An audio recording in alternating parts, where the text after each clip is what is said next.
સત્ય ઘટના બની છે એ મારે તમને શેર કરવી છે કે પ્લીઝ મહેરબાની કરીને જે છોકરાઓ સ્કૂલે જાય છે એના વાલી પ્લીઝ એને મૂકવા જાજો. આજે જે મારા છોકરા જોડે થયું ને એવું તમારા છોકરા જોડે ન થાય.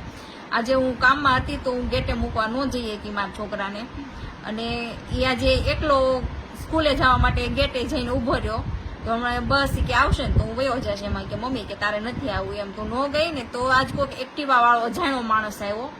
હવે મને નથી ખબર એ કોણ છે, કોઈક અજાણ્યો છે. એ આવીને છોકરાને ગેટે આવીને કે છે કે હાલો કે આજ તમારી કે બસ નથી આવવાની, કે તમે કે મારા ગાડીમાં બે જાવ હું તમને બહાર લઈ જાવ એમ. મારો છોકરો 7 વર્ષનો છે, હજી બીજું ભણે છે.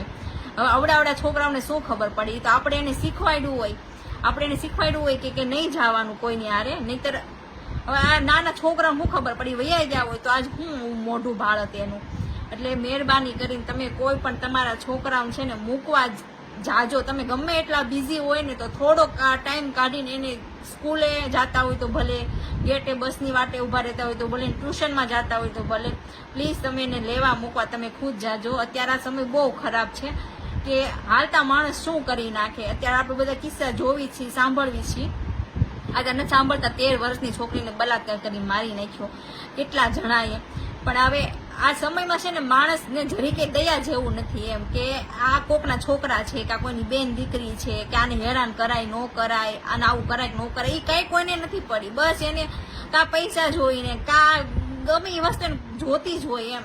એટલે માણસ હાવ હલકો થઈ ગયો છે અત્યારે. એટલે મહેરબાની કરીને જો તમે પણ તમારા છોકરાને છે ને સ્કૂલે મૂકવા જતા હોય તો એની જોડે તમે જાજો. આજે મારા છોકરા જોડે થયું ને એવું તમારા છોકરા જોડે ન થાય એ કહેવા માટે મેં આ વિડીયો બનાવ્યો છે. આ કોઈ ફ્રોડ નથી, કોઈ ફેક નથી. જે આજે આ સત્ય બન્યું છે એની હું તમને વાત કરું છું.